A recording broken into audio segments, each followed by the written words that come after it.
Assalamualaikum, salam sejahtera, selamat malam. Okey.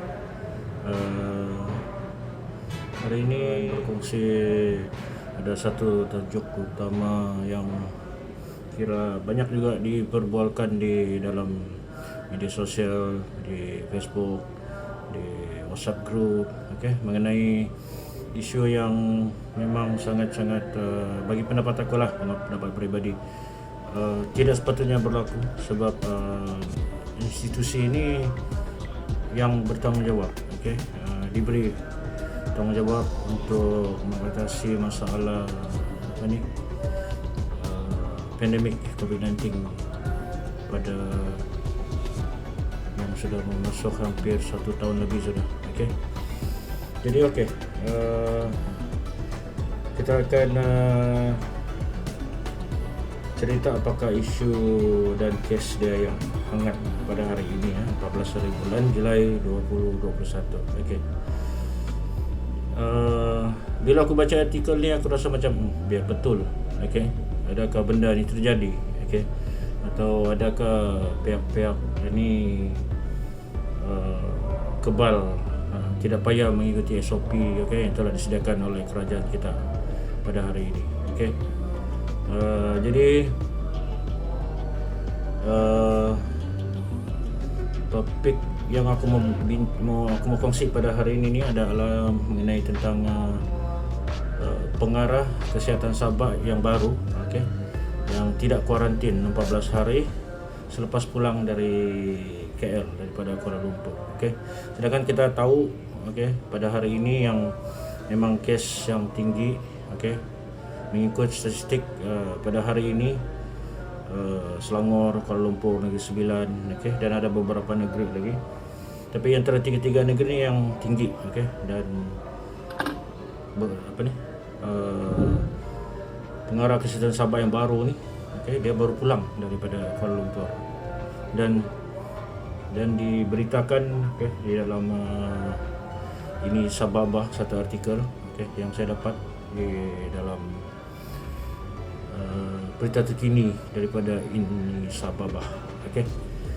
Jadi kalau dilihat di sini kan, kita boleh nampak kehadiran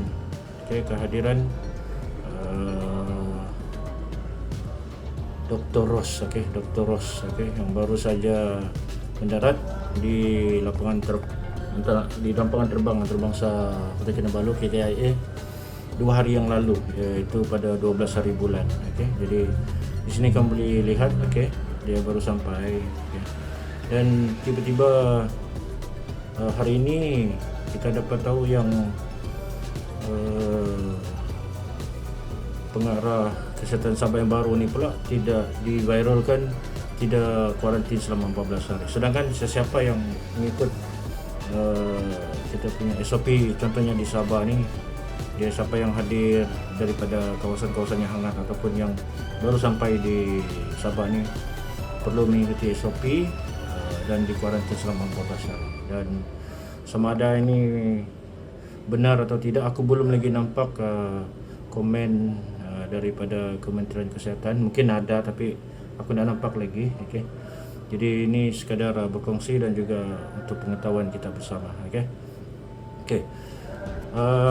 Pengarah kesihatan Negeri Sabah ni, yang JKN ni, pengarah Jabatan Kesihatan Negeri Sabah ni yang baru ni, nama dia Dr. Ross Nani Mudin. Diberitakan di sini di dalam artikel ini Sababah ni, dia bilang dia tidak menjalani kuarantin 14 hari selepas pulang daripada Kuala Lumpur. Jadi dan diberitakan juga di sini yang petang tadi Dr. Ross dilihat mengadakan kunjungan hormat kepada Ketua Menteri Sabah, seperti dalam gambar yang kita lihat. Jadi bersama dengan Ketua Menteri Sabah Datuk Seri Haji G. Nor di Pusat Pentadbiran Negeri Sabah PKNS yang baru di Lekas tu. And then sumber yang di sumber memaklumkan kepada ini Sabah lah, dalam artikel yang dikeluarkan di sini ini, bahawa Dr. Ross baru saja mendarat di lapangan terbangsa Kuala Lumpur KIA dua hari yang lalu, iaitu pada 12 Julai 2021. Dan di sini juga kami sebagai orang Sabah, saya orang Sabah, dan juga mungkin ada lagi rakyat-rakyat Sabah yang mungkin tidak berpuas hati ataupun rasa ingin ingin mendapatkan penjelasan daripada KKM bagaimana tentang tentang isu ni, isu ni yang orang Dr. Ross ni tidak dikuarantin selama 14 hari ini. Walau bagaimanapun jurucakap rasmi COVID-19 iaitu Sabah, kita punya jurucakap rasmi COVID-19 Sabah, Datuk Seri Masudi Manjun, pernah sebelum ini mengumum bahawa individu-individu sesiapa sahaja, tidak kisah dia pengarah kah, YB kah, siapa-siapa sahaja, yang memasuki Sabah ni wajib menjalani kuarantin selama 14 hari. Jadi sekarang ni Dr. Ross ni dia datang 12 hari yang lalu, baru pulang daripada Kuala Lumpur, dan dia tidak kuarantin 14 hari. Itu yang dimaklumkan di sini. Jadi harap pihak KKM, sebab ada rakyat-rakyat yang sudah mulai sedar benda ni, dan ini tidak macam tidak adil, ataupun rakyat rasa macam tidak berpuas hati lah, gitu. Secara individu pun saya pun tidak berpuas hati juga, sebab sepatutnya dia kena ikut SOP 14 hari kuarantin. Dan apa lagi, di sini ada juga Sabah juga, dia juga melaporkan bahawa rombongan Menteri Pembangunan Luar Bandar, rombongan Menteri Pembangunan Luar Bandar, Datuk Dr. Abdul Latif Ahmad telah menerima pengecualian khas untuk kuarantin 14 hari semasa dia berjelajah di Sabah. Yang itu kalau tidak silap sehari yang lalu atau 2 hari yang lalu kita ada dengar cerita ni, rombongan Menteri KL tu berjelajah di Sabah dan konon-kononnya diberi kelonggaran pengecualian khas. Jadi bagaimana ini boleh berlaku? Bagaimana dengan rakyat-rakyat biasa pula yang hadir, lepas tu dia kena kuarantin, sama ada kuarantin di tempat, di hotel, ataupun kuarantin bersendiri, tapi bagaimana ini boleh berlaku? Jadi KKM kena jawab, rakyat sudah bersuara, dan pendedahan tersebut telah membangkitkan tengok rakyat pun, orang ramai marah, yang mahu menteri semua ni sebut mesti kuarantin sebelum dia pusing ataupun dia menjelajah Sabah ni, ataupun batal saja hasrat tersebut. Dan lepas tu ada satu rentetan di sini ni, KPLB melalui sebuah kenyataan media hari ini mengumumkan bahawa hasrat rombongan menteri berjelajah telah terbatal. Jadi di sini dia sekejap dia mau datang, lepas tu bila dia tahu, yang orang Sabah tahu, rakyat marah, dan kita dah tahu lagi. Kenyataan KPLB ni melalui sebuah kenyataan media hari ini, dia mengumumkan bahawa hasrat rombongan menteri berjelajah telah terbatal.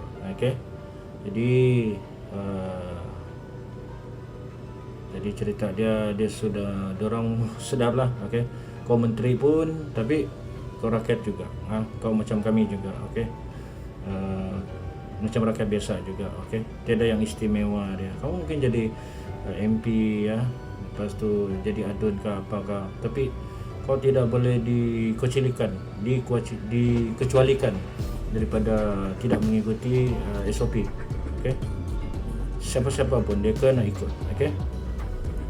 Jadi untuk rekod, jadi sebelum kita cerita pasal rekod kes hari ini, di seluruh Malaysia ni, harap-harap pihak KKM lah, yang isu pertama tadi itu Dr. Ross, KKM perlu penjelaskan kenapa tidak ikut SOP 14 hari kuarantin. Adakah dia juga mentang-mentang dia adalah Ketua Pengarah Kesihatan Sabah yang baru dan tidak perlu untuk kuarantin. Jadi ini benda ni tidak adil, kepada semua rakyat Sabah contohnya, ataupun rakyat Malaysia pun tidak akan bersetuju tentang bagaimana benda ini boleh berlaku. Jadi untuk itu saya ingin kongsikan tentang kes-kes COVID-19 di Malaysia yang telah menjangkau angka 10,000 ke atas. Wow. Ini bagaimana ini boleh berlaku ni? Jadi kalau angka ni 10,000, rakyat ditekan untuk mengikuti SOP. Ya, memang ada yang tidak mengikuti SOP, tapi tidaklah banyak. Tapi kebanyakannya rakyat Malaysia dia mengikuti SOP yang ditetapkan. Jadi yang ingkar tu memang dia kena saman 2,000, dan ramai pun peniaga yang tidak ingkar, contoh dia kan diperbesarkan, disaman dan sebagainya. Jadi rakyat jadi stres, sebab sumber kewangan tidak, ekonomi pun tak bagus, so banyak bil-bil tunggak yang perlu diperjelaskan. Jadi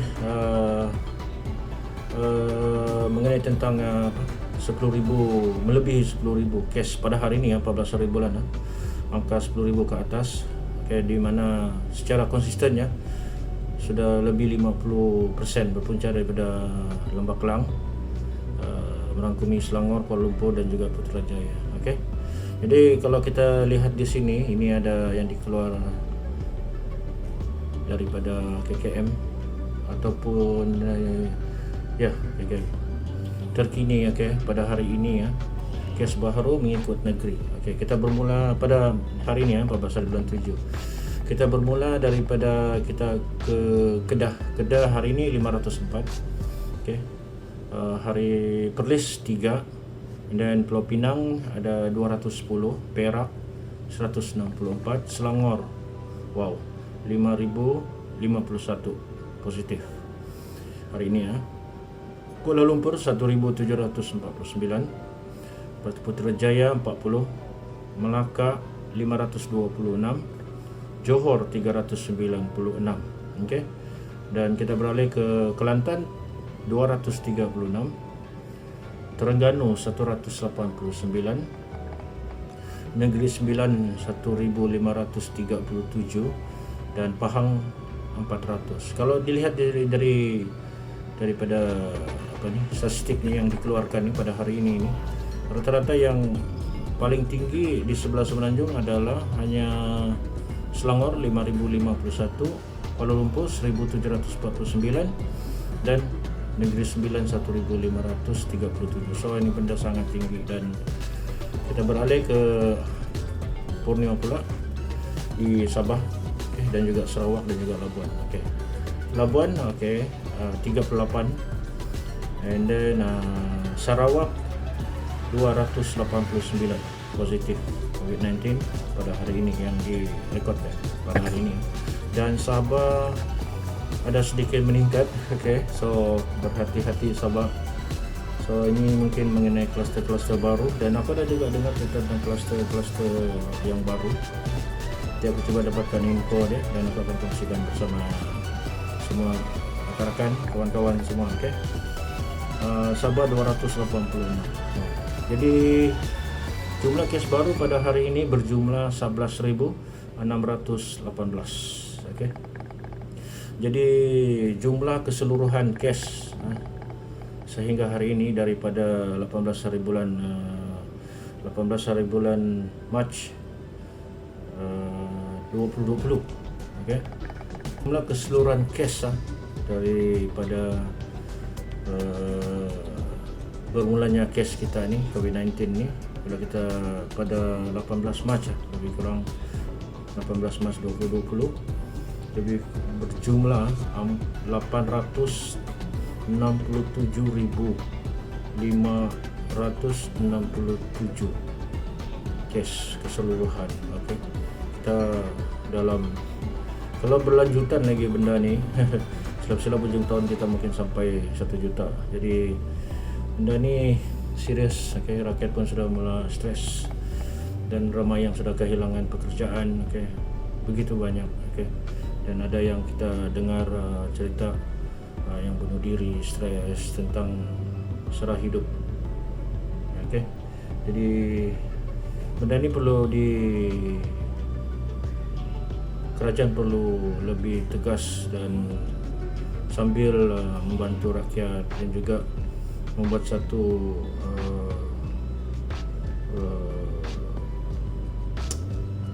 perancangan agar kes ini lebih cepat menurun. Okay. Sebab sebelum ini Malaysia pernah melakukannya. Okay. Kita pernah melakukannya, terus drop kita punya kes COVID-19 sehinggalah berlakunya pilihan raya di Sabah, okay, pada bulan Oktober, September tahun lalu, dan kita berubah. Okay. Kita totally berubah dan sampai hari ini. Okay. Jadi itu saja perkongsian aku pada hari ini. Jadi harap dapat membantu anda semua, kawan-kawan dan juga rakan-rakan semua. Okay. Biar kita berhati-hati, kita ikut SOP, stay safe, stay home, dan kita jaga kita. Okay. Jadi assalamualaikum, salam sejahtera. Kita jumpa lagi dalam di vlog.